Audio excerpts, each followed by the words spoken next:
Hey, Owanate. Hi. It's Hi, great to Vlad. have you on the Cloud Security Alliance fire chat. 10, Thank you. 15 minutes maximum. Then I'm Yeah, pressing the stop button. sure. Can you give us the overview of you, what you do, and why you are in here? Okay, of course. Good to see you first off, and glad to be back. Thank you. So, I'm Owanate Bestman. I'm founder and director of Bestman Solutions. We are a boutique recruitment search and selection firm, also provide consultancy services as well, primarily specialized within cybersecurity. We have offices in London and also offices in Austin, Texas. And we help organizations find cybersecurity leadership talent within the US, within the UK, and some parts of Europe as well. I also have a very good team that work with me. Excellent. That's a great introduction. Uh, Hiring, that's my hot topic. The Yes, CISOs and head of cybersecurity, head of compliance, head of GRC. There yes. seems to be a little bit of misunderstanding what these roles actually mean, even for the business owners, for the companies. What is your Mm, view? Is there a mismatch, or is the market a little bit distorted? Um, Over to you. sure.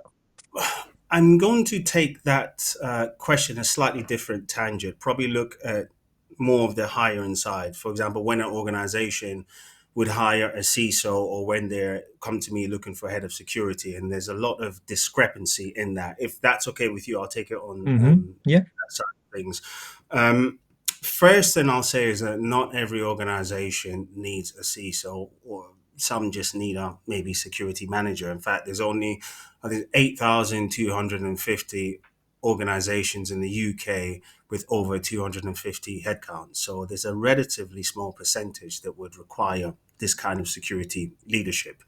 Um, when an organization would recruit either a CISO or whether they call it head of security, sometimes it's quite irrelevant of the actual responsibilities. They can be exactly the same, or I've worked on head of security positions that carry more gravitas to a CISO position in title.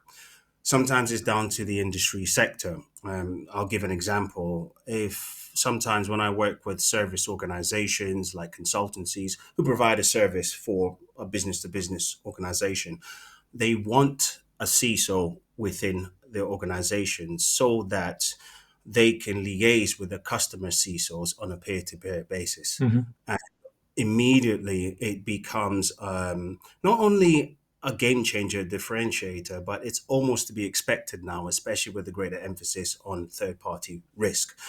Obviously, some other industries that are heavily regulated, large industries like financial services, would require typically a CISO in title for the most senior person in security, but also other industries such as critical and national infrastructure, in which the Yes. consequences of a severe breach is catastrophic loss of life. But there's one of the other key reasons I see. I always go back to if I'm with a CIO or CEO looking for a CISO, I go back to why. Why are you looking for this person? And that sometimes that designates what kind of title they are called. I've been in situations before where the maturity is so low, they've recovered from a catastrophic breach or almost catastrophic breach. And they figure, look, we haven't had a CISO before. We need a CISO. Previously, we were looking at head of information security, but we feel that the chief title will carry that level of gravitas in order to get the right people in the room at the right time. Now, you and I both know that may get the right people in the room, but they're certainly not going to keep the right people in the room. You need other skills associated with that as well, good, strong relationship building and business skills. And often it can be as simple as coming down to the budget. I've seen organizations, sometimes I haven't worked with them, but I know they're advertising for a CISO position. I also know how much they're paying, and it's woefully under market. And I've seen them switch that to a head of security. So the reasons for that may not be as logical as one may think, and they actually rarely boil down to the gravitas of responsibility or the level of responsibility. Often, there's specific internal reasons for that. Okay. Okay. So m- if I take that CISO role name essentially, and where it Yes. should, ideally, where it should report to. Of course, the Yes. regulated industries are fairly strict. Mm. Maybe maybe not as much in UK and Europe, but certainly outside. For example, in Saudi, the Mm. in the banking sector, the CISO must not report to the technology organization structure. It Yes. must report either to CEO or to the head of control function, which would be Yes. operational director and head of risk, for example. Uh, in Yes. UK and in Europe, we have the NIS2 and DORA, for example. But that's the big organizations and regulated. Okay. Hmm. What do you think the real reason, let's say, some mid-sized organization put the CISO, even if they call it CISO, into the technology organization? Isn't that something that we should potentially educate them? Because that role essentially becomes constrained, by Yes. the technology budget, technology function, and is ultimately seen as a technology function by the rest of the business. Yeah. I agree. That is the case in a lot of medium-sized organizations, but it's also the case in a lot of large organizations as well. And we should educate them. And it is also a geographical aspect to it as well. One of the advantages I have or we have as an organization of speaking to let's just say chiefs, with seeing the title, chiefs in the US, the UK, in Europe, is that where the CISO, you can see the differentiations of where the CISO roles sit, and you can also see the differentiations of what the CISOs expect and where the CISOs expect the role to sit. I'd say, unfortunately, within the UK, there needs to be much more education around this. And the majority of CISO roles do tend to report to the CIO or the CTO Mm, yeah.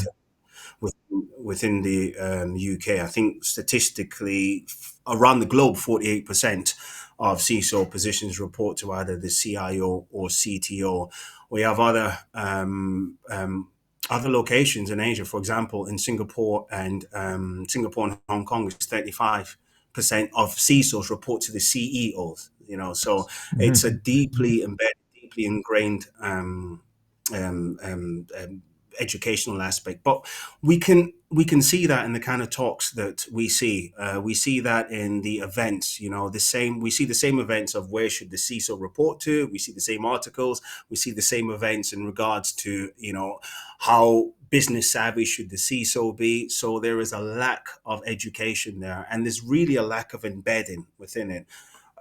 I sometimes feel like it's a power struggle between the candidates in terms of who's looking for a position and the organization. Mhm. I have been quite bold to some organizations in regards to I've been looking for a head of, or I've been looking for a CISO for some time and I can't find the right person.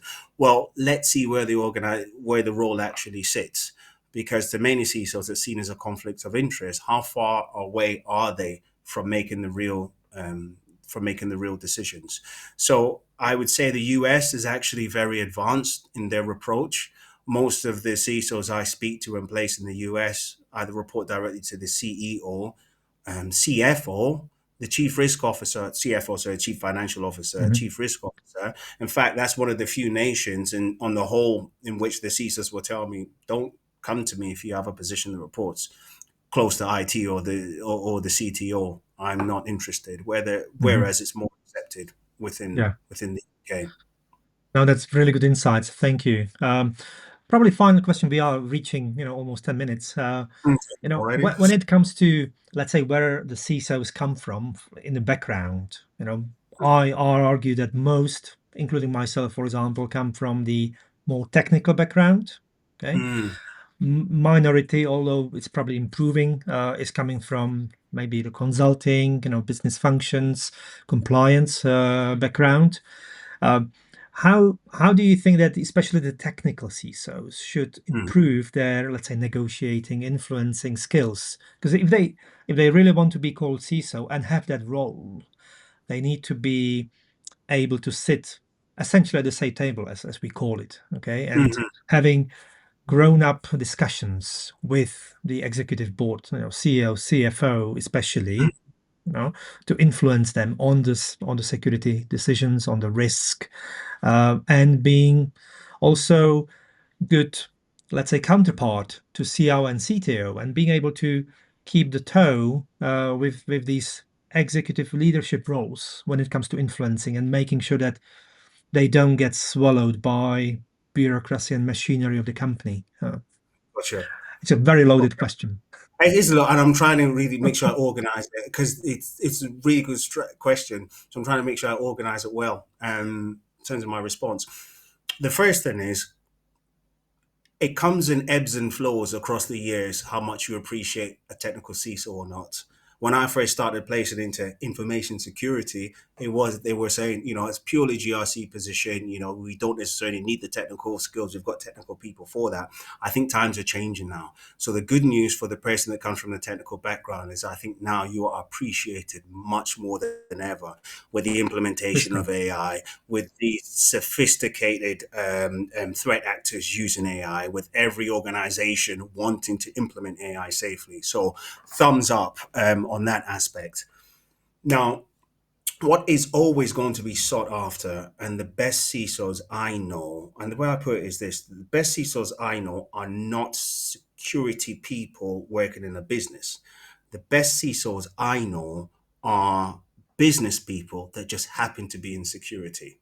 They Mhm. have the skills, the gravitas, and the desire to say understand the language of the business. That's a term thrown about, but by that I mean what does each area of the business actually do, and how does it generate revenue to the organization? They are key relationship builders. Security is still seen as a blocker in many organizations, especially now, especially with the implementation of AI. These people are able to sophisticatedly um, liaise with the key stakeholders, educate them as to why they should care about security, and not only how does it affect their job, but also the more sophisticated ones link it to how it affects them personally, as well. I've seen some of my key CISOs go so far as to take MBAs. If they have a weakness in terms of understanding financial records, they supplement that with an accountancy course. They Yes. have good general knowledge in terms of the geopolitical land space, that the geopolitical space that is more important now for a CISO than ever before, really understanding how that impacts the organizations. They are prepared for um, when their bosses ask, how secure are we? How much budget do we need? Are we spending enough budget? Why aren't we spending enough budget? In the worst case scenario, what's likely to happen? But they also know that their job is to communicate the risk and not make the decisions themselves. So you asked a lot in that question. I hope I'm answering it. I hope I'm not going off on a tangent No, there. it's of course it's your your point of view, and I agree. By the way, Yes. it makes total sense.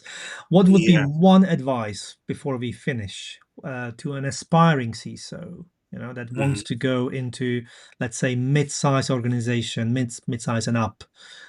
What's the first thing they should do tomorrow, to get into that, have a chance to get into that role?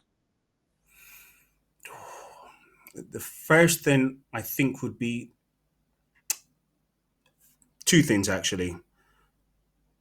People talk about focusing on your weaknesses in terms of rounding yourself out, but I think you should actually focus on your strength as well, whether it's a technical strength. By all means, aim to go into a technology company or a company that appreciates your technical Hmm. capability. Yes. But secondly, it is really important to understand financials, really understand what makes a business tick. Unless you're going to work for a not for profit organization, practice the art of so what, so what, so what. And by that, I mean, we could be breached. So what? How does that affect the share price? So what? So what? Move up in your understanding of how a business operates. So that would be so two pieces of advice there. Perfect. I agree as well. Excellent. Okay, great, We've great. got few more seconds. Where people can find you? LinkedIn, basically, Owanate Bestman. Hopefully, you'll see the spelling of my name. I should be the only one, maybe in the world, with that name. Fingers crossed. But LinkedIn, feel free to reach out to me. Always open to have a conversation. And yes, and I also have a team with me who are quite open to speaking to people as well, looking to advance their career. But when it comes to leadership, please feel free to reach out. It's a people business. Perfect. Thanks, Obanata. It has been a pleasure to having you here. Have a great day. Absolute pleasure. See you, Thanks. Vlad. Bye Thank bye. you. Thank you.